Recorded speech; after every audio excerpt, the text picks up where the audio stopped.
All right. Well, why don't we go ahead and get started with Irene then? Irene is coming to us from Open Life Science. Is that right? All right. Well, go ahead. The floor is yours, Irene.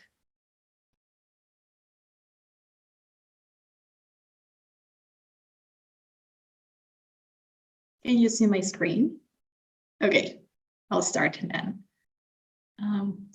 So good afternoon, good evening, everyone. My name is Irene Ramos. I live in Mexico City, and I work as a cohort coordinator in OLS. I'm going to share our experience running a training program for open science, and particularly our efforts towards making this an inclusive program, and how we are adapting this experience to deliver cohorts based on the NASA TOPS Open Science 101 curriculum. We are a nonprofit organization, and we are dedicated to capacity building and diversifying leadership in research. We imagine a future where research is accessible, inclusive, and equitable for everyone. We believe that science and society advance best when research is shared with others, and in fact, when people have the opportunity to participate in the scientific process from beginning to end, as researchers, as students, and as citizens. So sharing what we're doing with each other in a way that everyone can benefit is the way to make things strongest and most effective.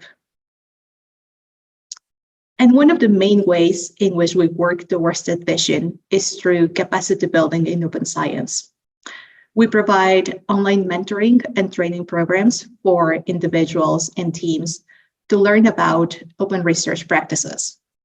Since 2020, we have trained almost 400 participants across 50 countries with the help of a network of over 300 mentors, experts, and facilitators. And besides our focus on training, we also do research on interventions for widening participation in research. And we offer longer-term support through our Open Incubator. And this is to empower the next generation of open leaders. In particular, in the Open Seeds program, people apply with a project in mind so that they can directly put into practice the concepts that we teach in training sessions. They also get assigned a mentor who guides them throughout the program. And participants who graduate come back as experts or as mentors in subsequent cohorts. So there are pathways for continued engagement in OLS as people gain more experience. This is an overview of the curriculum that we cover over 16 weeks. As you can see, there are many topics that are technical skills like open data or open code, but there are also the ones that I marked with a flower are specific topics on how to build inclusive communities. Early in the program, we talk about codes of conduct to set the expectation of how people should behave in our community. We talk about intentionally designing community interactions. And we talk about, we host a career call where we invite people from both traditional academic backgrounds, but also people from industry that are funders or policymakers or come from nonprofits, just to show that open science comes in many different forms and happens in many different contexts. And that way participants can relate to a diversity of experiences. Finally, we also talk about ally skills, and this helps people learn that if they are in a position where they have some power or some privilege, then they can take advantage of that to stand up for others as well. As our training program is online, over the years, we have tried to identify obstacles that might block people from participating fully in the calls. And some examples I'm putting here. This might be, for example, internet being very expensive, maybe very unreliable, not having power, Even though this can be worked around with batteries, sometimes it's very expensive to get electronics. The same headset, for example, might cost twice as much in a lower income country compared to a high income country, just because the supply chains make that very difficult to get. Webcams are often kind of optimized to work in the spaces where there's a lot of light, and people might not be able to find uninterrupted time and the spaces to take the calls. These are some examples only, but many of them just volunteering to solve this or to provide accommodations for people. This will go a long way towards facilitating the participation of people in the calls. I have mentioned that inclusion is one of our core values, and these are some of the practices that we have in place to facilitate a wide participation in the program. Language, for example, is one of the main barriers, and so we provide automatic transcription during the calls, and then we share the recordings. And when we do that, one of our facilitators will check manually that the captions are right. And this way, people have access to the materials asynchronously, and they can trust that the captions are not messing, what people are saying. So we offer the option to participate in written or spoken ways during activities. There might be many reasons why people prefer to write than to speak. It's not just about the language. They might be around people that they don't want to annoy. They might be in another busy space. And for whatever the reason, we offer this option for people to feel comfortable participating in different ways. We also offer microgrants to assist with accessibility needs. This could be high-speed internet, electronic devices, or even paying for childcare. And we pay honoraria for our contributors that include our mentors, facilitators, and experts, who are the people who help us deliver the program. One of the biggest lessons that we have learned is that promoting diversity and inclusion requires to be very flexible. So there's no one size that fits all. And so we have to think about different ways in which we actually deliver the microgrants for participants. And this could be reimbursements that work in some countries, or buying the items directly for people. Often when we talk about open, the default is to think about open access or open source or open data. But for us, open is also about how we design the community experience to have as many different people participating and leading in the program, and how we welcome people into the program. We believe that openness should be very consciously designed into what we're doing. And that forces us to think about the implications at every step. Part of the work is always being able and be willing to listen, even the things that we get wrong. So we try and improve and also do our best to share what we have learned. What we're doing next is that we are taking our experience to run cohorts based on the NASA TOPS curriculum. This program also combines one-on-one coaching with hands-on experience through a project. It's a shorter program, so we're still learning how to adapt our inclusivity practices, but we're using our experience from 8 cohorts already to try to include a component of both teaching inclusivity and, more importantly, embodying and modeling the practices. This is particularly important for this new Nebula program because we're seeing in the pilot cohort that the program resonated a lot with people in disciplinary networks who have very little experience in open science. So this could be the first time maybe that they join a community that is open by design.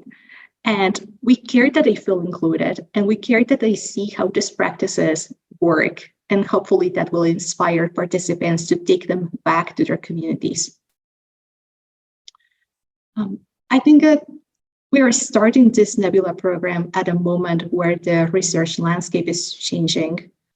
We have global initiatives like NASA TOPS. We have the UNESCO's recommendation in open science, and funders requiring data management plans. So there are many incentives for the adoption of open science. But at the same time, there are big disparities across regions and across disciplines where open science is not yet mainstream. And this translates into big gaps in the skills and uneven access to information that make it very overwhelming for people to get started. Our vision for the Nebula program is that it helps us not just teach the technical side of open science, but also these inclusivity practices that have helped us as an organization grow and sustain a global community.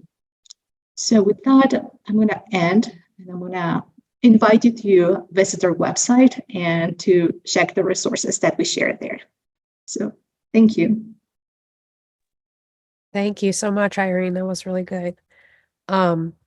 We are going to move on to our next presenter, Brianna Lind, who's coming to us from NASA Land Processes DAC. Like I said at the top, just for new joiners, we will have a little bit of time for Q&A at the end. So please enter Q&A if you have it into the chat, and I'll gather those up.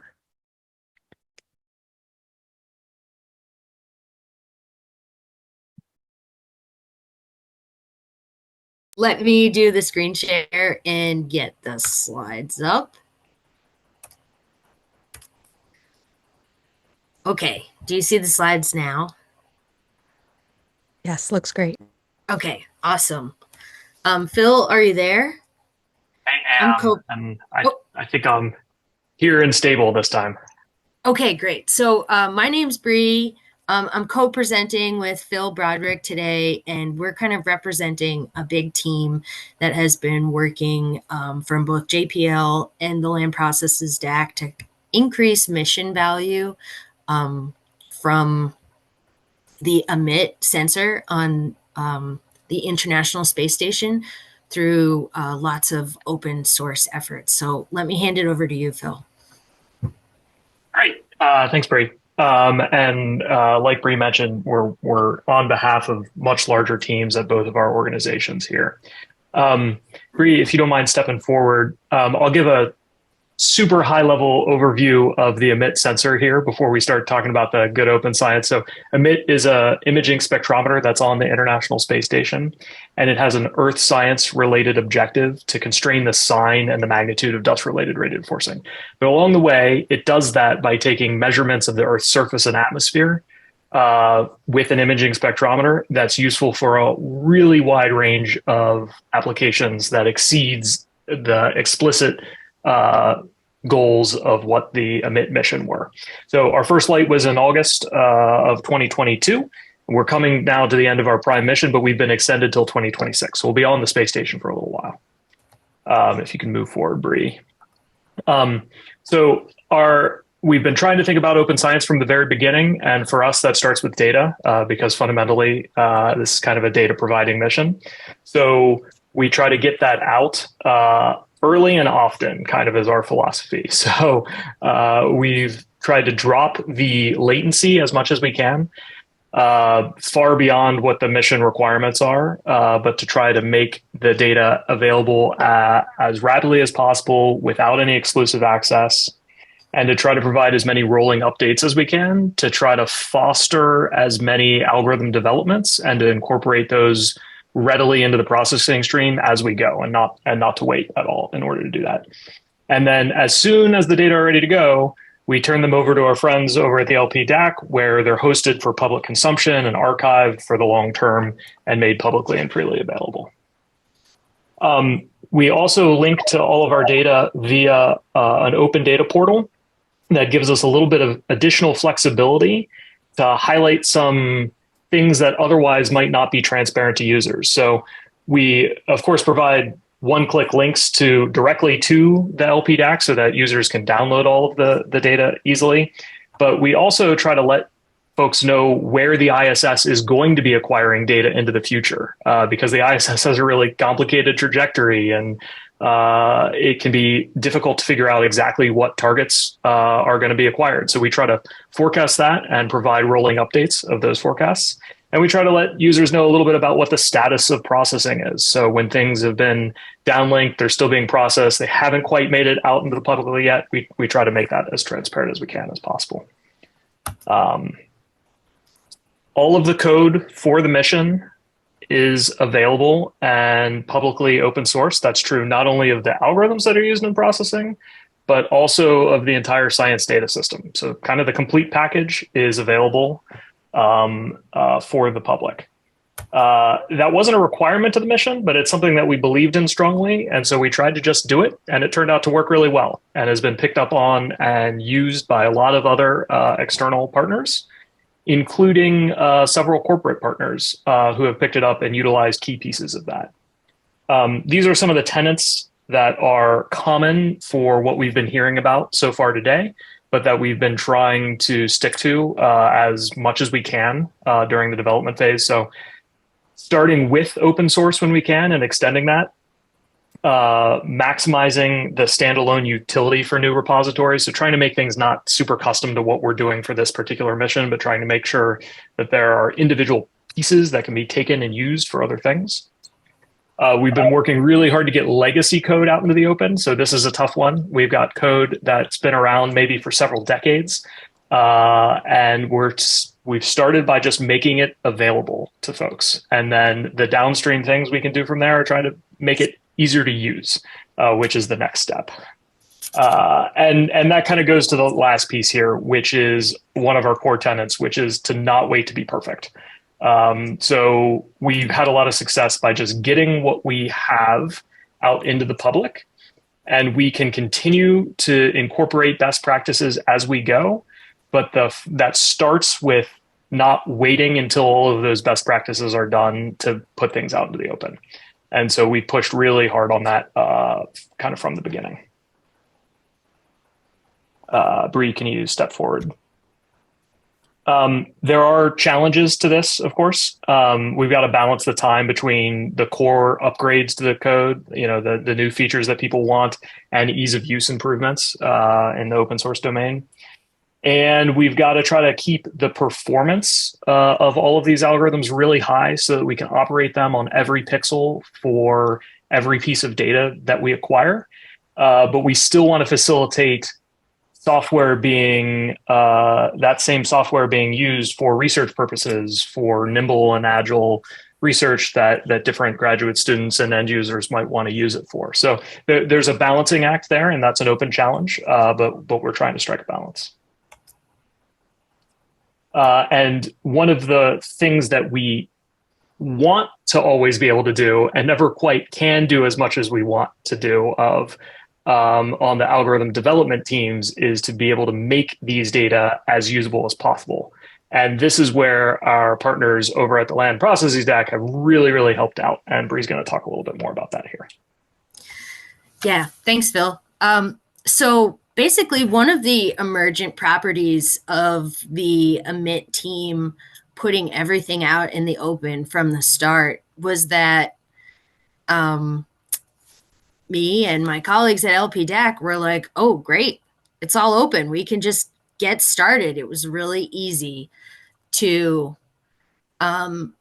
see all of the different components of how the data was made and all the processes that went into it. And because of that, it's been easier and really a lot of fun to put together all kinds of resources that are built on top of this open code that was initially put out by the emit team.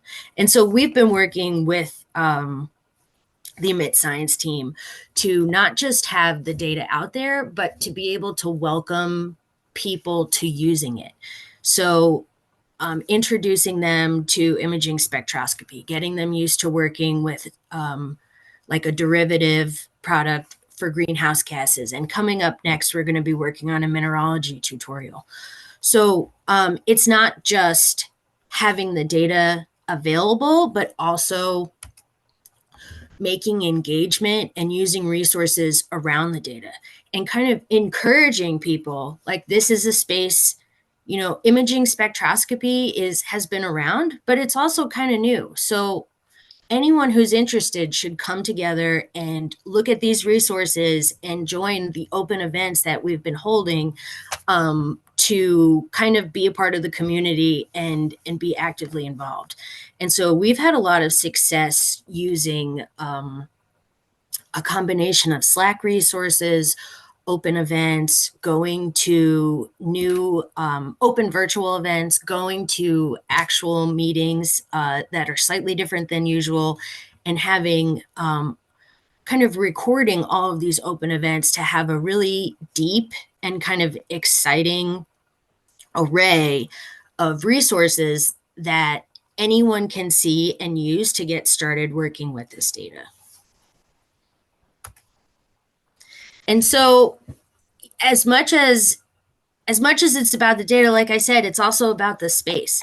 And so one of the things that we've been leveraging is some concepts from the OpenScapes group, who are really interested and kind of helped us at LPDAC understand the importance of a community mindset and being welcoming to newcomers and finding paths together. And that's basically what we've been doing with these tutorials.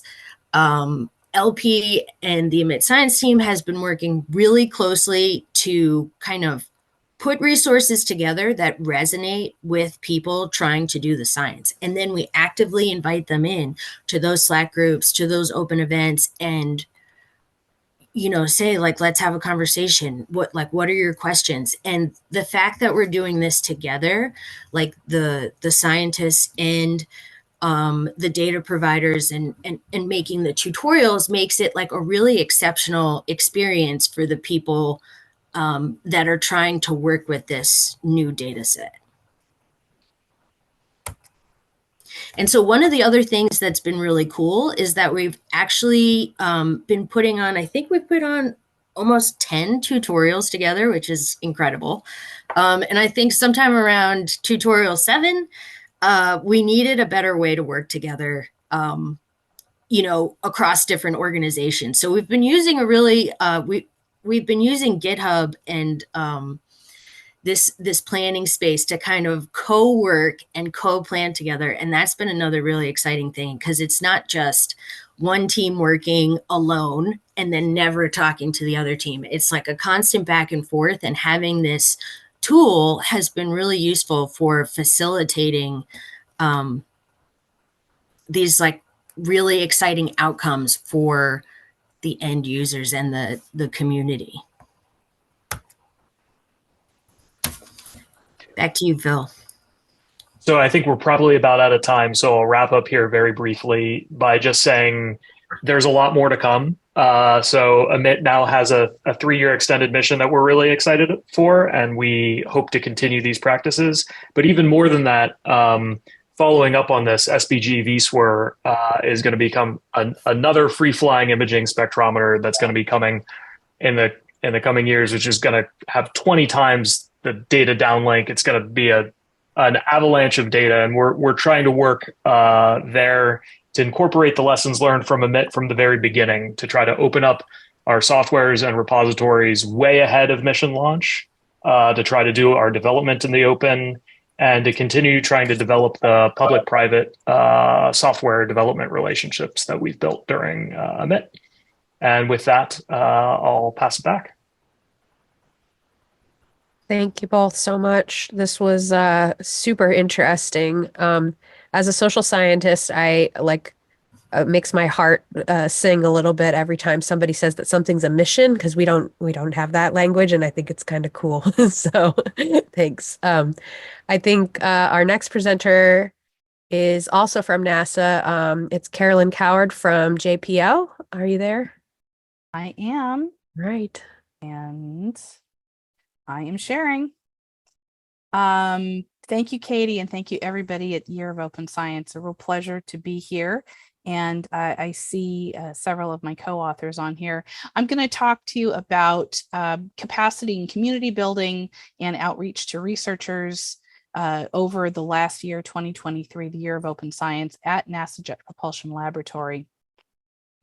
So let me get my little arrow here. So what we did over the last year was we put in place structures to really grow the open science community, to facilitate communication, facilitate resource sharing, and build a solid infrastructure to support JPL across the enterprise, whatever community you're in and however you come to open science. These are just 4 examples of what we're going to talk about. Of course, our TOPS team, Karen and Brian, and our open data repository, our open science working group, and our data management plan templates, which we're especially proud of. So first of all, challenges to adoption and acceptance, some resistance from the community. A lot of it had to do with misinformation, misunderstanding. There were several existing historic efforts at various aspects of open. I know the JPL library, we've been involved in open access forever, making sure that people can access the journal literature with no cost. Also, internally, we recently started an information access policy, which enabled document and information sharing across the lab. So those are just 2 examples. There were a number of siloed efforts in open science, open data, open code, open tools, etc. And each one didn't know about the other. As I mentioned, the misconceptions about the new ROSES 2023, the proposals, SBD 41, SBD 41A, what does that look like? What are the requirements? How open is open? Where is the funding going to come from to support these additional efforts? Everything we did was volunteer. It really is no charge account for this. So this is really a labor of love and a labor of mission and ethics for all of us. There was also some confusion between the proposal funding end and the capacity and community building end. So we worked very hard to kind of tighten up our communications around that, make sure that we're all on the same page, language-wise and focus-wise. So a lot of this kicked off because of the new policy, SBD 41A, which was introduced in September of 2022, which put some guardrails, guidelines, and some meat behind the OSTP Nelson memo. It really talked about what NASA researchers needed to do and needed to show in order to be successful with their proposals and their funding requests. So in light of SBD 41A, JPL established a leadership team to coordinate our internal response to that new policy, talking about what would be the effect on the lab, on our labor, our people, how would we operate in and around this.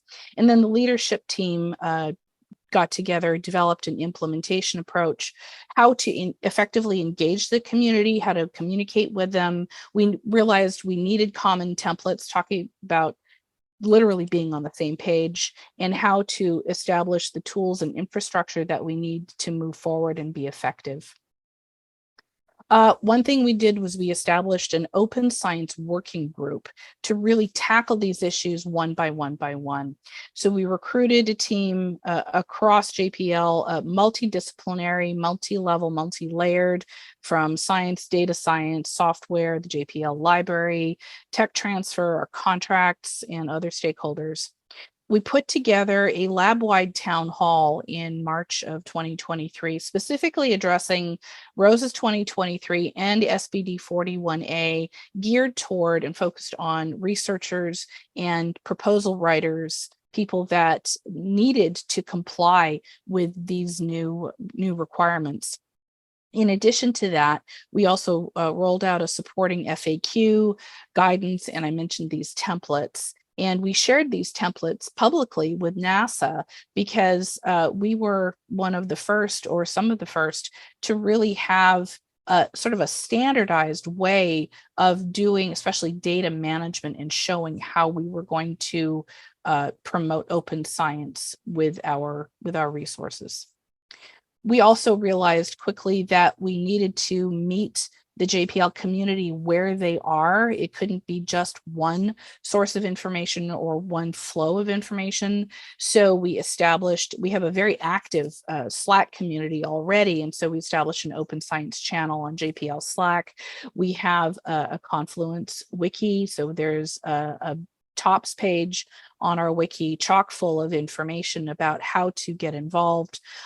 There was a JPL News internal story about open science in general and TOPS in particular that was a lab-wide blast.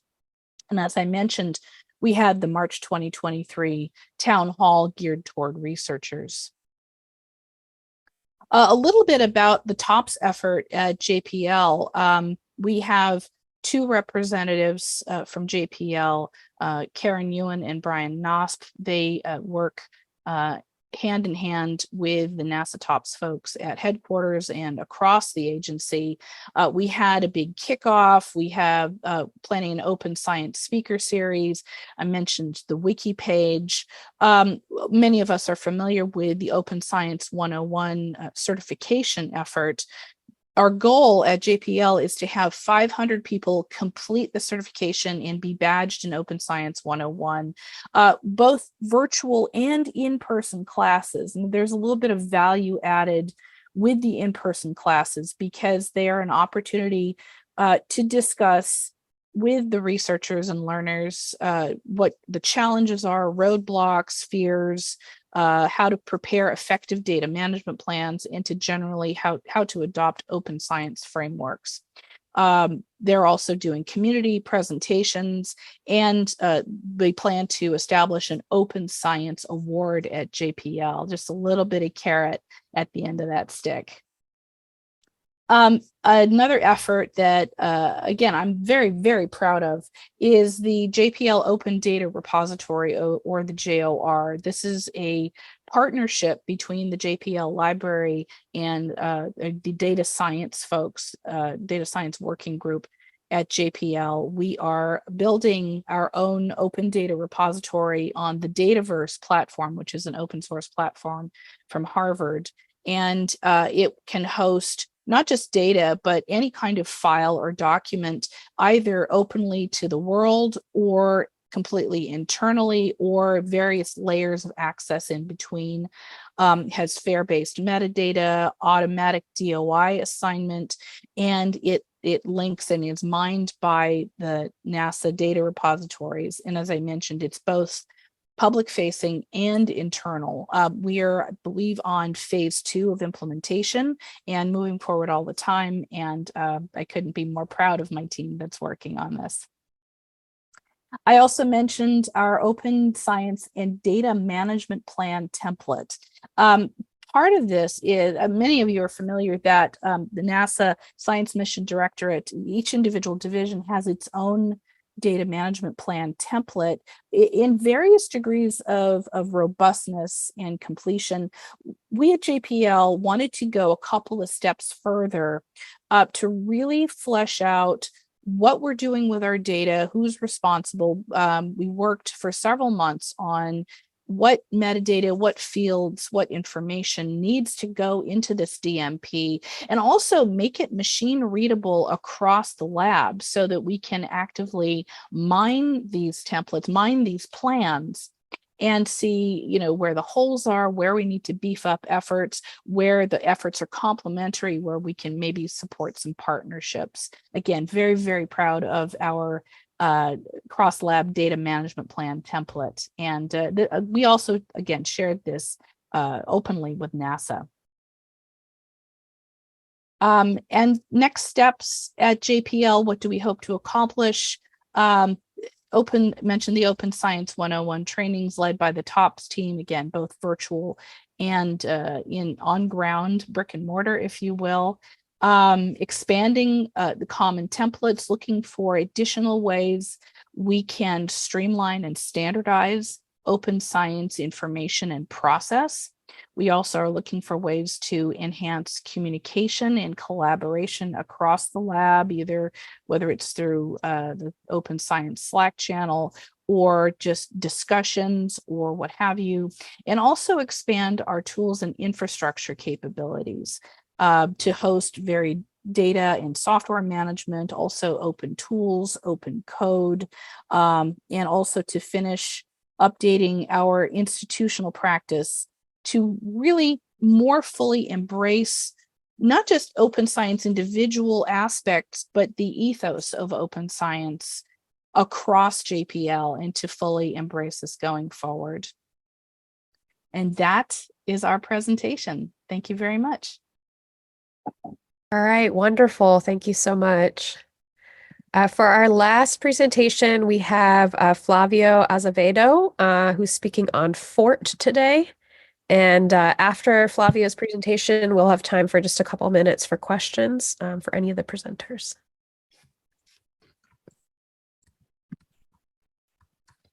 Can you see my slides?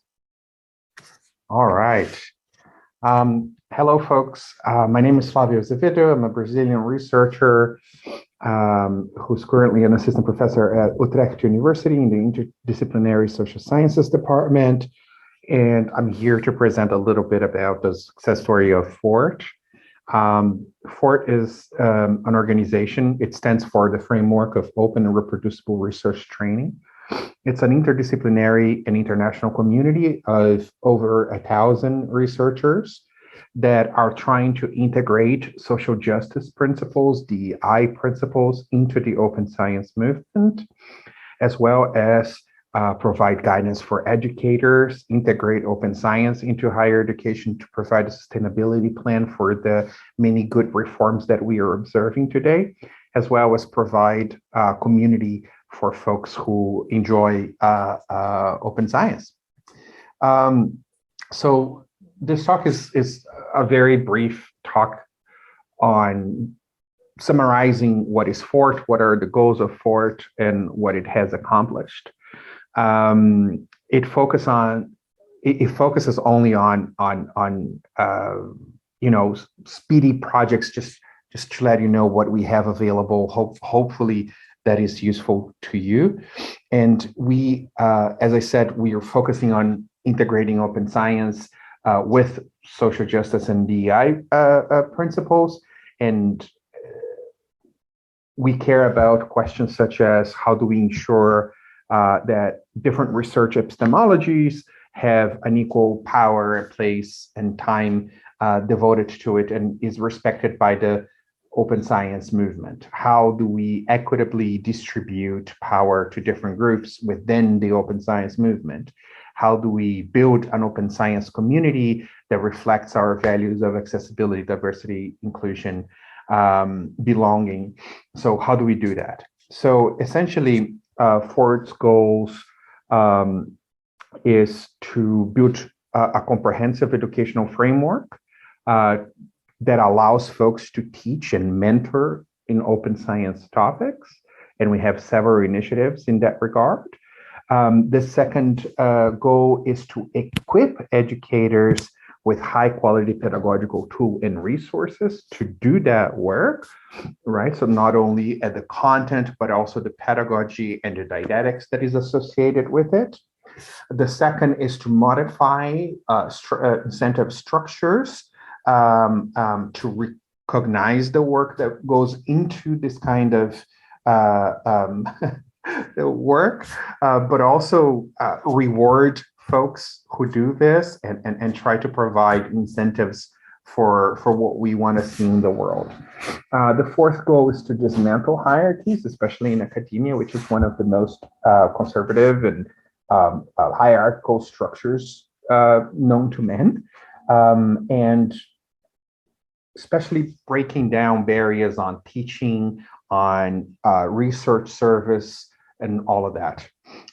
Finally, we want to build an open scholarship community that essentially allows individuals to be themselves and be accepted as they are. And that those are our goals. Here is the initiatives that FORT has so far accomplished or is in the process of accomplishing.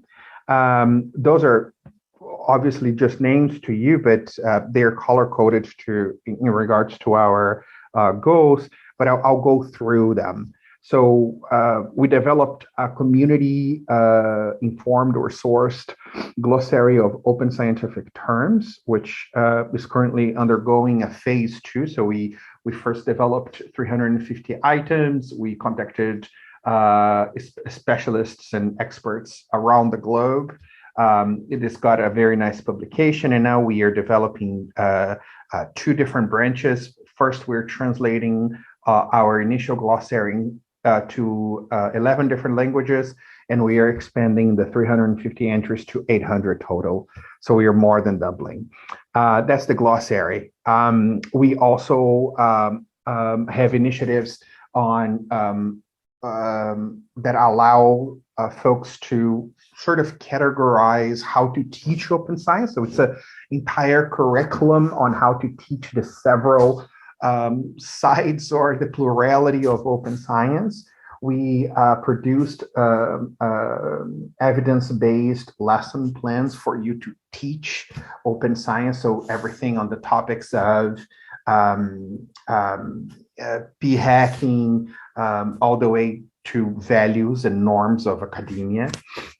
We also have what I believe is the largest curated database of resources in open science.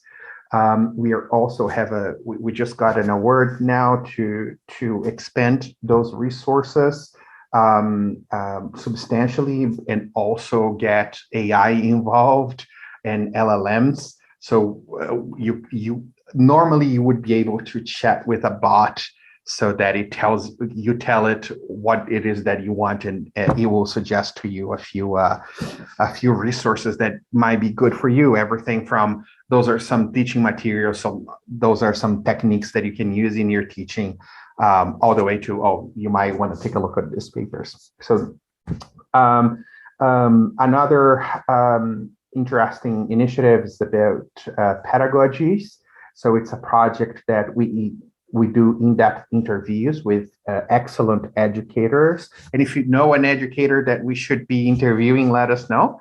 But essentially, we try to interview the educator in a way that we really, really get to the nitty-gritty of how they teach.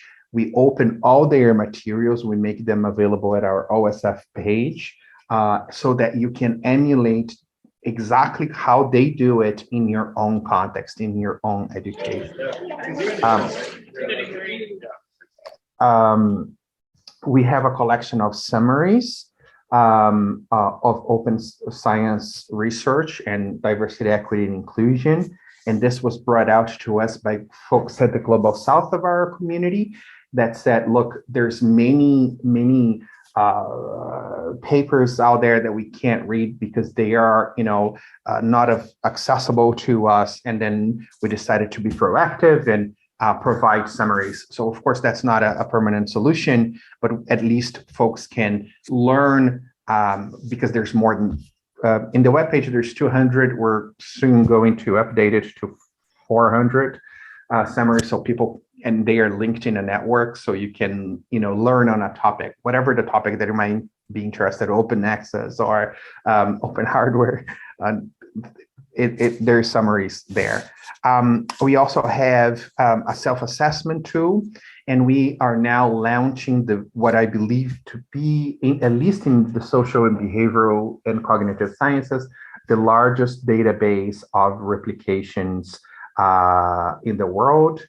It's called Replications and Reversals now, and it will be the replication hub in just, I want to say, 4 weeks, in which we provide not only a collection of replications in the social, behavior, and cognitive sciences, but 2 shiny apps that you can, for example, upload a syllabus or a paper that you're writing, and you can see, based on the DOI, which paper has been replicated and what is the result or the qualitative adjudication about whether that phenomenon in that paper has been replicated or not. But also, we are making all our data available for meta scientists who are interested in knowing, for example, what are the moderators of papers that replicate, or what are the characteristics of these papers, and etc. We also have a team about neurodiversity in specific. If you don't know, neurodiversity is the natural variation of the human brain that affects the way that we socialize, the way that we learn, the way that we interact, etc.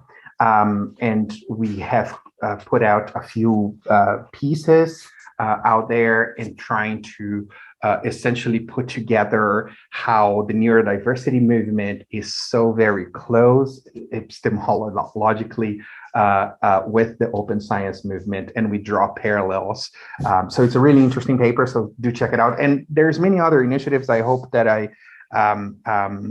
we made a review, just to say one more, we made a review about what is the impact of teaching open science to students. How do students feel? What is the impact on their ability to learn, their motivation with engaging in science, their future behaviors with science, and attitudes towards scientists and education. So there's quite a few things there. Do check out our website.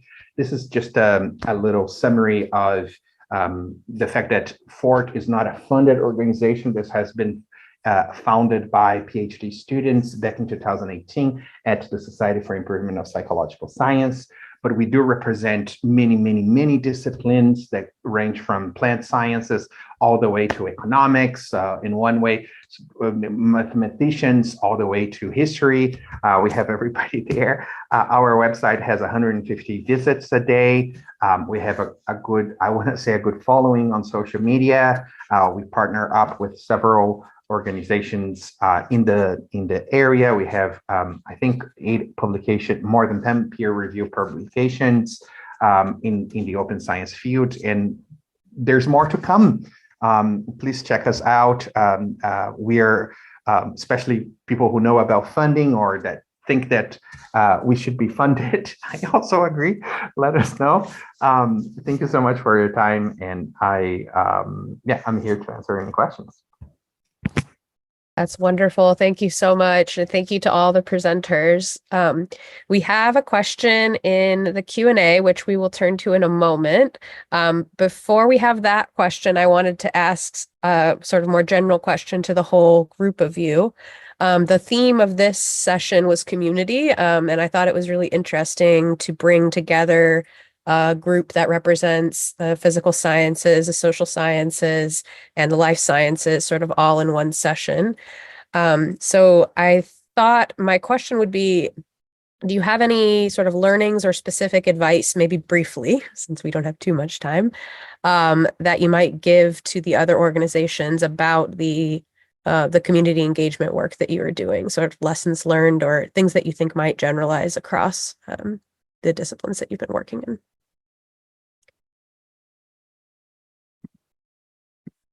Go ahead, I can Karen. start with that one. I'm not sure which category you're slotting JPL into, because we cover a very wide spectrum of sciences, but we also have non-technical people, technologists, researchers in other areas. So what we effectively did was we went broad. We cast the net very wide. We tailored a little bit. We tailored the message to researchers for the March 2023 town hall, which directly related to the new NASA policy for funding. So that was pretty narrow in scope. But the rest of our messaging is not NASA wide, JPL wide, for everybody, for the business organizations, for archivists, for communication specialists, like I said, we're really trying to embrace the ethos of open and open science across the lab, regardless of your niche, your seat at the table, or your technical or non-technical expertise. Great, thanks. Bree? Yeah, I'd echo that and kind of just add that as a scientist, I've been in pretty good situations apparently for most of my career. Um, but it turns out that like psychological safety in engaging with all different types of groups is incredibly important. And there's a lot of pre-existing structures or pre-existing experiences that seem to dampen people's will to participate in an open way. And it seems to me like one of the things that's been really helpful is just kind of repeating that message. Like, we want you here. Like, please ask these questions. You're welcome. You're welcome here, because people haven't necessarily heard that before. Um, and it helps to get more people to the table and engaged when and have it be consistent. Not just a one-time thing, just over and over, so that it's very clear that it's actually true, and then back that up with behavior. Excellent point. Irene, Irene, go ahead, please. Yeah, I want to connect my answer to the question that's in the chat about balancing reusing materials to creating more specialized materials for our communities. And for us, it has been really important to contextualize the discussion of open science and to emphasize with participants that open science comes in many different shapes, happens in many different contexts. And so we use NASATOP's materials as a reference, and we often share that as a resource to consult after our training sessions. But we invite experts that come from very different careers, very different regions, just to show participants that they can just show them models that they can relate to, that they don't have to be NASA scientists to start practicing open science. And so that's one way that we hope to kind of reach participants where they are, rather than to impart like a vision of open science that it's a one way, the right way to do it. We just want to share a diversity of ways to engage in open science. Thank you very much. The question in the Q&A that I'm seeing is specifically for Carolyn about machine readable data management plans. And the question asker is asking for a little bit more information about how the value of making those plans machine readable and how that information is used at JPL. Really good question. So part of standardization in any kind of information science or semantic technology specifically is to enable machine learning, machine readable data to gather, to text mine, to data mine, to really to save time if you're looking for patterns, if you're looking for collaborative opportunities, synergistic opportunities. And what we thought when we were working on this is not only to kind of beef up our own data expectations for ourselves, because data is one of the most precious resources we have in terms of what JPL does.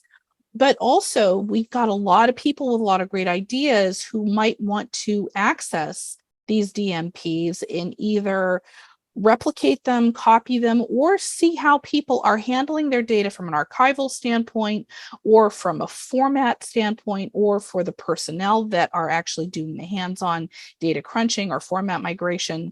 And we thought, okay, a standardized template is going to really tick all of those boxes and make us feel better about how we're handling our own data. It's not perfect. I'm not going to say we we've answered the question or we've solved the problem. But that was the intent going in, was to make things standardized, machine readable, as well as more robust for our researchers. All right. Wonderful. Thank you so much. And thank you again to all of the presenters. I wanted to invite the presenters to go ahead and share any materials that you like in the meeting archive that we have set up with at OSF, and attendees can also access the materials there. And I'll just echo Flavio's comments from the chat about thank you to all of you who contributed to the NASA 101 materials. Those are such a wonderful resource for the community, and I really encourage folks to check those out as well. Have a good rest of your afternoon or evening, and I'll see you in the next one. Thank you again, Katie.